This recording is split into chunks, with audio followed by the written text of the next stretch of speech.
Welcome back, citizens. Today we're looking at the RSI roadmap for the Alpha 314, tentatively for Q2 of 2021. Now, as always, with these roadmap updates, things are tentative and subject to change, so take all this with a caterpillar-sized grain of salt. First up, Crusader. We've been staring at it for a long time. We finally get to land on it. All tasks relating to the creation of the planet Crusader, including points of interest. This beautiful yet dangerous gas giant is home to the Orison landing zone, a picturesque city floating on orbital latticework. This is going to be an excellent place to visit. This is going to be just beautiful. The cloud work, the volumetric clouds that they've put into the game. This is going to make Crusader probably one of the most popular places in the verse. I'm very curious, is it also the largest planet in the system? I don't actually know. I feel like it might be. If you guys know, drop a comment. Orison Landing Zone, comprised of a latticework of platforms suspended in mid-atmosphere. Orison is considered one of the most picturesque locations in Stanton. This task includes creating all areas of the landing zone, including shipyards, habs, gardens, and spaceport.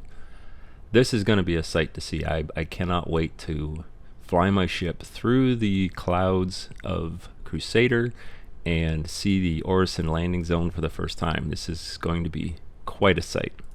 Under gameplay, FPS radar and scanning includes an improved signature system that supports much greater distances and the dampening of signatures by environmental interference and larger entities. This feature will be available to players in ships, in ground vehicles, and on foot. Okay, I see this actually coming in to really helping out some stealth gameplay. If you have your ship parked either in, say, an asteroid field or in a gas cloud, you're going to be much harder to pick up on radar. And as far as being on foot, I'm thinking maybe if you're hiding amongst debris or other objects, you should be harder to pick up during a scan, which could make stealth sniping a thing now. Weapon charge and drain. All back-end tech related to creating the first pass of the charge drain feature that will be used in future locations and mission updates. I think this is pretty cool. It's going to force you to monitor the charge of your Grey Cat multi-tool and how often you use it and when you use it. Physical inventory. When implemented, players will physically store weapons, gadgets, consumables, healing items, and more on their person and in vehicles via backpacks, pockets, and containers. This utilizes the new iCache for persistence wherever the players travel. I am very excited for this. This is going to force all of us to really look at our loadout, what we're going to bring as far as what we need for the current mission or what it is we're doing at the time. I hope you can create containers, store them on your ship, and then fill those containers with all kinds of items that you're going to need throughout your travels.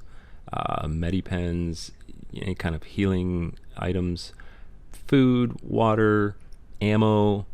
These are all things that you're going to need out in the verse and will help keep you out there longer. Radar, scanning, and ping. Radar is used to passively locate and track contacts and display their whereabouts to the player. Scanning is used to obtain information about a specific entity. Ping actively finds additional contacts or highlights volumes of space to investigate weak signatures, both of which are displayed via the radar and as AR HUD elements. I think this ties in a lot with the FPS radar and scanning. I think it's pretty cool that you can use your scanning ability to try and highlight weaker objects. So if you are trying to hide in an asteroid field or a volumetric cloud and you manage to pick up a signal, you're going to have to investigate and find out a little bit more about what that signal is. Under tech, healing includes all back-end tasks related to the initial implementation of the healing feature that will be used in future locations and mission updates. So I'm wondering if you're going to have missions now where your goal is to keep a NPC alive. I could see this actually being a lot of fun. It is under gameplay, so. Hacking. All back-end tech tasks related to creating the first pass of the hacking feature that will be used in future locations and mission updates. When implemented in-game, This feature will be used to access systems and areas that have been previously closed to the player. The hacking process will be presented via a mini-game that is displayed onto the player's HUD visor. I'm very excited for this. 2 points that I see here. I can see, as long as the mini-game is not something that can be memorized or is just not super cheesy. Give me something that is more interactive, skill-based, time-based, something that you have to be there, actively looking at it, and really paying attention to. And secondly, I hope this is the first iteration of the hacking, which will eventually lead into remote hacking or hacking from your ship. And then we can finally use our ship-based scanners to try and hack our way into places previously closed off to players. NPC healing enables players to heal other players and NPCs. This will allow player to use items with healing properties, such as the med pen, on other player characters and NPCs. This is going to be great if the downed feature kind of comes in, where you have the ability to heal another player before they die. I think this is going to be a lot of fun. It's going to add a lot more cooperative gameplay. As far as healing NPCs, again, I could probably see that as maybe a mission to keep an NPC alive. I'm also thinking this is probably driven a lot by Squadron 42. Ships and vehicles. The Constellation Taurus. Implementing and balancing RSI's hauling variant of the Constellation, the Taurus, as a flight-ready ship into the game. Congratulations, Taurus owners. Your very long wait has finally paid off, hopefully. Core Tech. Migrating legacy vehicle XMLs to data core. Updating the XML vehicle data to be stored in a new optimized location and format. Essentially, just server optimization. I'm all for it. Give me more.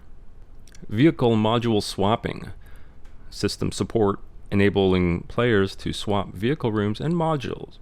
I can see this definitely getting hit on the Retaliator. The Retaliator, I think, is probably, to my knowledge, going to be one of the first ships that will get this and will probably benefit from it the most. Shield systems, tech replacement. Adapt shield's code to determine shield hits based off dynamically contoured shield meshes for more accurate combat gameplay, and to eliminate possible weak spots in the shields. This also extends shield tech to entities beyond just vehicles. No more shield holes, finally, maybe, let's hope so. I like the idea of this being able to extend to entities beyond just vehicles. Maybe some personal shield armor, something that you can activate and give you a little bit of a shield at the cost of personal inventory. I think that'd be kind of a cool thing to do. And a late addition to the 314 roadmap is the Grey Cat multi-tool healing attachment. Designed and creating the multi-tool healing attachment includes asset creation, animation, and balancing.